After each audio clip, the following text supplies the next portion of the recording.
Alam nyo ba mga kababayan, siguro yung iba sa inyo hindi alam or hindi kayo pamilyar na bago itinumba si Mayor Halile ng Tanawan, Batangas, meron po siyang sinabi sa kanyang isang speech mga kababayan. Ewan ko lang kung napanood nyo na to pero meron siyang binitawan kasi dito na salita mga kababayan na kung saan talagang tinukoy niya na darating yung araw na itutumba siya ng pulis. Mga kababayan, bakit? Kasi ang sabi dito, kung makikita nyo, nakalagay naman sa caption, huwag kayong magtaka kung isang araw ako ay babarilin ng isang pulis.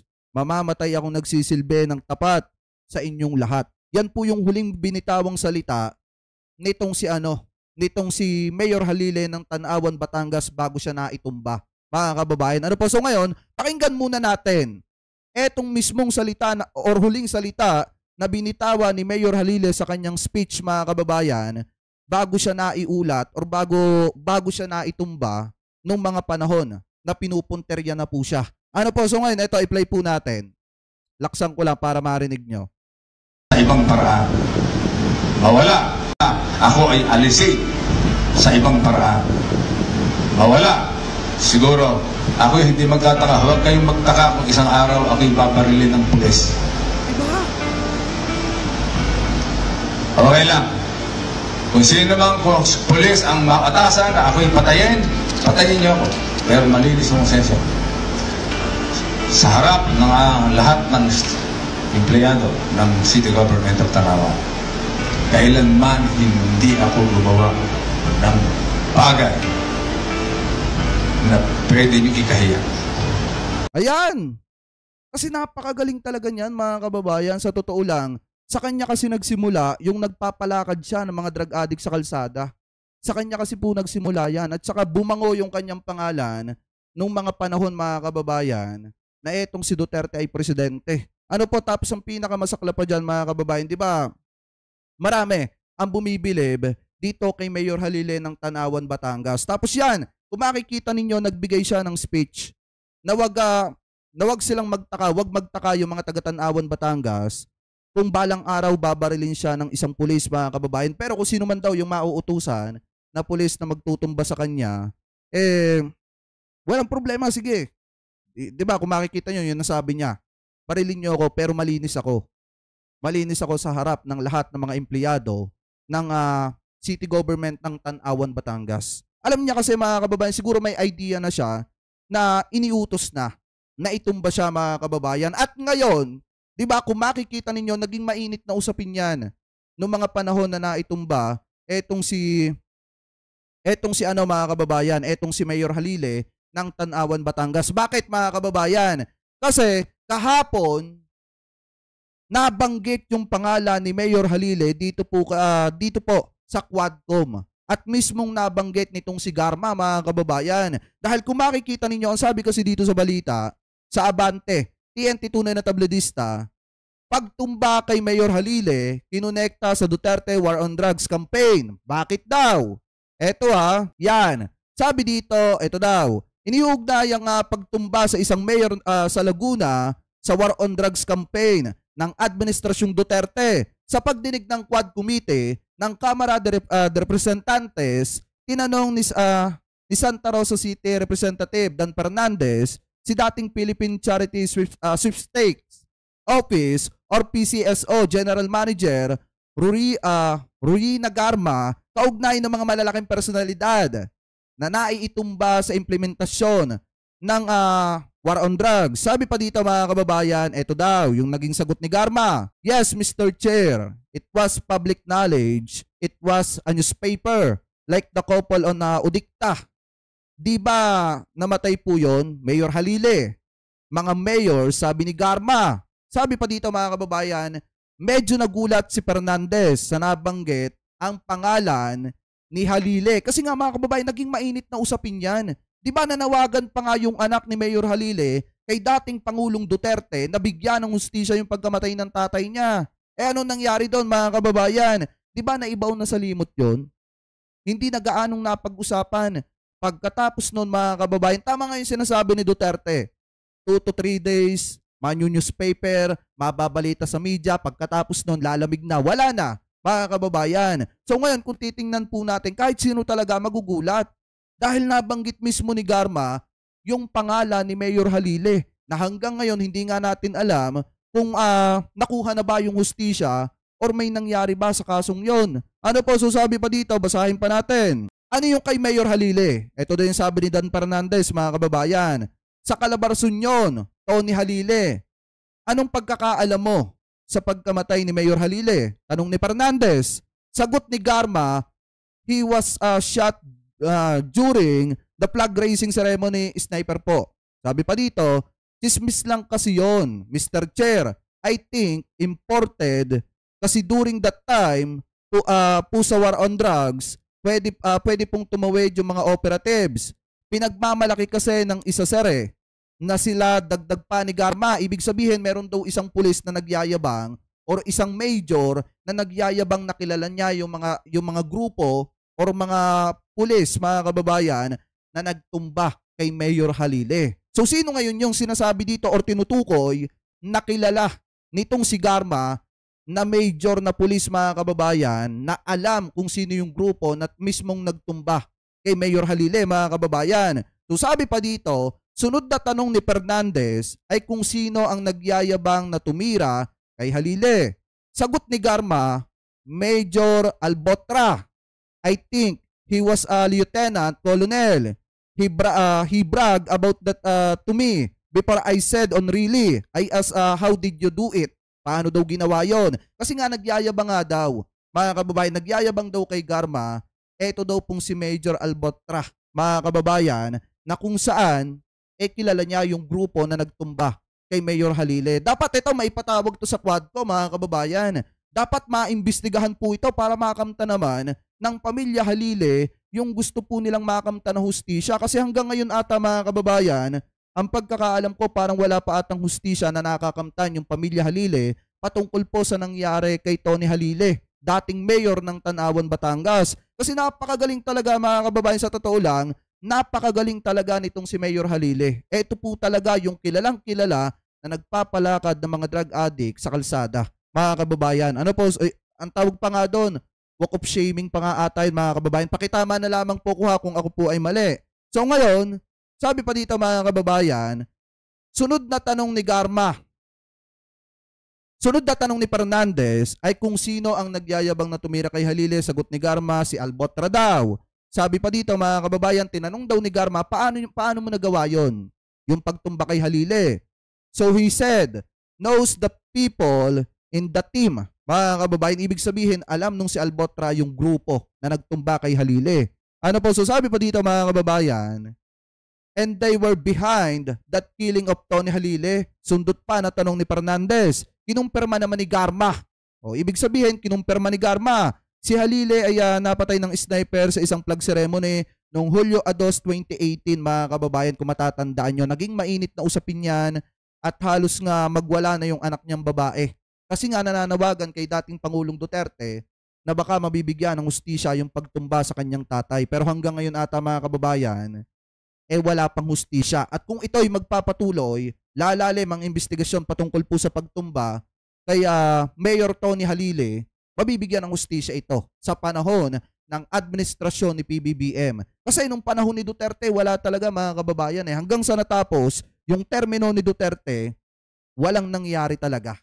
Wala pa nga tayo nababalitaan na nakamta ng pamilya yung hustisya. So ngayon, doon sa pamilyang Halile, kung gusto nila ng hustisya, mga kababayan, pwede nilang ilaban to, lalo na at may nabanggit si Garma na pangalan ng isang pulis di umano na nagyayabang na alam niya yung grupo na nagtumba dito kay Mayor Halile ng Tanawan, Batangas. Ano po? So ngayon, mga kababayan, baka sabihin naman ng iba, hindi, article lang yan, fake news lang yung binabasa mo. Ito yung balita, mga kababayan, pakinggan po natin. Idinawit ni dating Philippine Charity Sweepstakes Office General Manager at retired Colonel na si Royina Garma, ang isang Philippine National Police official, sa pagpaslang kay dating Tanawan, Batangas Mayor Antonio Halili. Nabanggit ito nang tanungin siya tungkol sa mga usapin na may PNP teams umano na nasa likod ng pagpatay sa malalaking personalidad sa anti-drug war ng Duterte administration. Nakilala si Halili noong 2016 sa pagpapatupad ng walk of shame o pagpaparada sa mga drug suspect. Binaril siya ng isang sniper sa Tanawan City noong July 2018 habang nasa flag raising ceremony. Yes, Mr. Chair, it was a public knowledge. It was in the newspaper like the couple na Odikta, di ba namatay po yun? Mayor Halili, ano may yung mga kay Mayor mayors, sa Calabarzon yan, Tony Halili? Region 4A. Yes, anong Halili. alam mo sa pagkamatay ni Tony Halili? He was shot during the flag raising ceremony. Yes, it was reported. Sniper po. So what do you know about the... Chismis lang kasi, Mr. Chair. Okay. And I think imported. Kasi during that time po sa war on drugs, pwede pong tumawid yung mga operatives. Wala kang direct knowledge about it? Pinagmalaki kasi ng isa, sir, na sila. Sino yung nagmalaki yan? Di ba? Major Albotra, Mr. Chair. Yan! Major Albotra of Region 7. Albotra? Yes. Of Region 7? Yes po. Major Albotra ng Region 7? Lieutenant Colonel nata. Yes, sir, pinagmalaki niya sa akin noon. Oh, talaga, sabi ko, how did you do it? Di ba? So, mga kilala niya, mga kasama niya. At sila ang nagpapatay kay Tony Halili? He said he's in the team, Mr. Chair. Ayan, ano ngayon? Unti-unti nang lalabas, di ba itinanggi ni Duterte, wala daw siyang kinalaman dyan. Di ba sabi ni Duterte, mga kababayan, noong mga panahon na siyang pinagbibintangan. Kasi nga, mga kababayan, naging mainit kasi yung usapin noong mga panahon na yan, na di umano si Duterte daw yung nasa likod na nagpatumba kay Mayor Halili ng Tanawan, Batangas. Pero itinanggi naman yan ni Duterte, mga kababayan. Pero makikita natin yan, lalabas at lalabas din naman yung katotohanan kung sino ba nasa likod at nag-utos para itumba etong si Mayor Halili, mga kababayan. Kasi unang-una, kahit itanggi ni Duterte yan, sa dami ng napinsala at naapektuhan at naperwisyo nung kanyang pakikipaglaban or madugong pakikipaglaban sa ipinagbabawal na bato, lalabas at lalabas yung katotohanan patungkol sa nangyari dito kay Mayor Halili. Ano po? Kasi unang-una, since eto nadulas na nga, nabanggit na nga nitong si Garma na talagang yung pangalan ni Albotra, mga kababayan, na siya daw yung isa sa nasa team, mga kababayan, na nagtumba kay Mayor Halili, dapat ipatawag to ng Quadcom. Dapat ipatawag to ng Kamara para naman kahit papaano makuha talaga ng pamilya Halili yung hustisya, mga kababayan, na inaasam-asam na lang. Kasi wala talagang nangyari nung panahon ng Duterte administration patungkol dyan sa kasong yan. Pagkakaalam ko, mga kababayan, parang wala ata pong nangyari yan. Pakitama na lamang po ko kung ako po ay mali. Ano po, so ngayon, napakaganda ng pagkakasiwalat ni Garma. Kasi lahat po talaga nag-aabang ng balita patungkol dyan sa nangyari kay Mayor Halili. Kasi nga kung tutuusin, yung kaso na yan napakatagal na Pero mga kababayan, since umiinit na ulit ngayon, lahat ng mga tao nakaantabay po dyan. Kasi nga bumango, naging kilala si Mayor Halili noong 2018, mga kababayan. Ano po, at nakakalungkot nga lang, nakakagulat kasi sobrang galing nga talaga ng mayor na yon at nasira lang yon ng dahil po sa Duterte administration, di umano, mga kababayan. At ngayon, kung lalalim pa ang investigasyon nito, makukuha ng pamilya yung hustisya. Ano po, kasi mismong binanggit na nitong si Garma. At sana nga maipatawag sa Kamara, mga kababayan, etong si Albotra para maisama niya, mabanggit niya kung sino ba talaga yung nag-utos sa kanila para itumba etong si Mayor Halili. Ano po? Anyway, ngayon punta naman po tayo, mga kababayan, dito sa next topic pa natin. Kung matatandaan nyo, di ba naging mainit na usapin yung patungkol dito sa dito sa hindi pagkuha ng presidente kay Sara Duterte bilang caretaker ng ating bansa habang nasa Laos, etong si PBBM, mga kababayan. So ngayon, pakinggan naman natin, kasi naitanong kay PBBM sa isang interview kung kamusta na ba yung relasyon niya dito kay Sara Duterte at kung ano yung masasabi ni PBBM patungkol sa sinabi ni Sara na hindi niya daw naging kaibigan or hindi naman daw niya kaibigan etong si PBBM. So ngayon, pakinggan din natin yung dahilan kung bakit hindi kinuha na caretaker etong si Sara Duterte habang nasa Laos, etong si PBBM, mga kababayan. So eto, i-play po natin. Dating magkatandem sa uniteam noong nakaraang eleksyon na sa tingin na marami ay may tunay na samahan. Pero ngayon, magkahiwalay na ng landas sina Pangulong Ferdinand Marcos Jr. at Vice President Sara Duterte. Ayon sa Pangulo, nadismaya siya nang malamang sinabi ni VP Duterte na hindi na sila magkaibigan. That's a good question. I don't know anymore. I'm not quite sure I understand. I'm a little dismayed to hear that she doesn't think that we are friends. I always thought that we were, but maybe I was deceived. Deceive. Ipinaliwanag rin Ibig sabihin, pakiramdam ni PBBM, niloko siya, mga kababayan. Kasi, kulang na lang sabihin ni PBBM betrayed.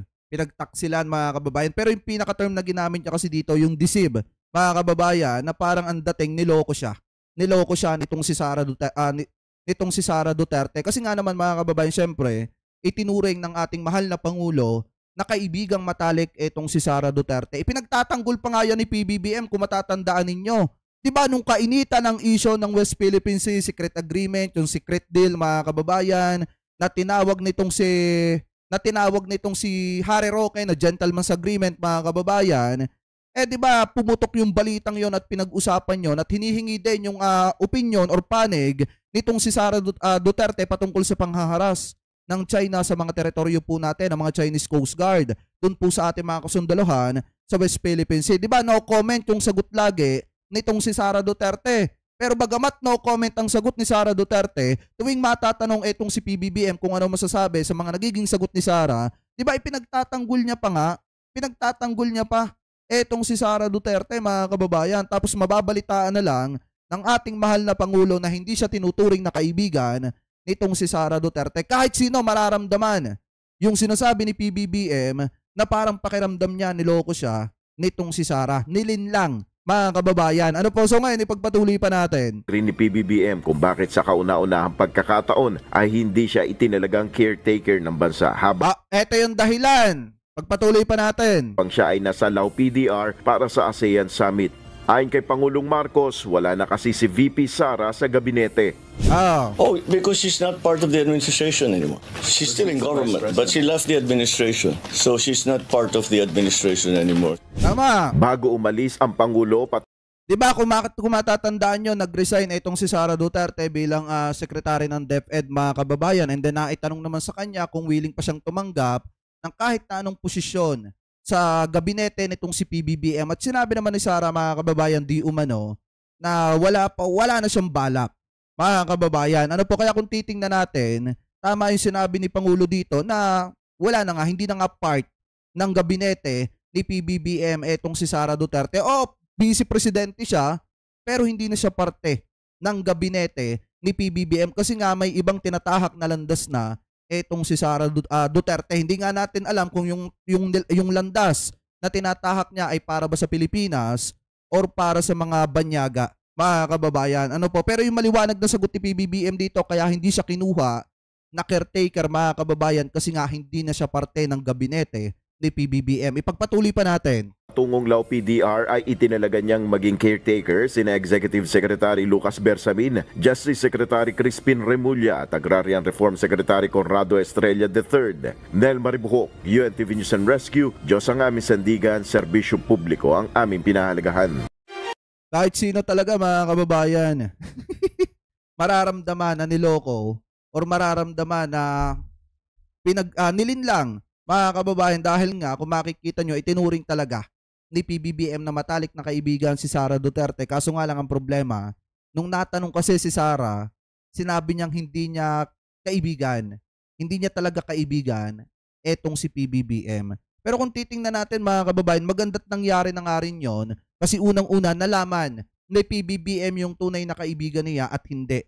Nalaman ni PBBM yung tunay na susuporta sa mga gusto niya mangyari para mapaganda ang Pilipinas at hindi. At maganda na rin yun kasi nawala sa landas ni PBBM yung taong posibilidad na sumira at umatake kay PBBM ng palihim, mga kababayan. Ano po, kita nyo naman din yung dahilan kung bakit siya hindi nakuha kasi hindi na siya part ng gabinete ni PBBM. So kayo po, ano po ang komento nyo, mga kababayan? Hingil po dito sa mga tinapik natin at pinag-usapan natin ng mga balita na kung saan bukod po sa pagkanta nitong si Garma at ikinanta itong si Digong, talagang malaki ang posibilidad talaga na sabik talagang matindi etong si Bongo. Kasi sa kanya ibinabalita, mga kababayan, yung mga bilang ng binabawian ng buhay tuwing gagalaw yung ating mga kapulisan, mga kababayan ng panahon ng Duterte administration. At dito mga kababayan, ano rin pong opinion ninyo hingil po dito sa pagkakabanggit or aksidenteng pagkakabanggit ni Garma, mga kababayan,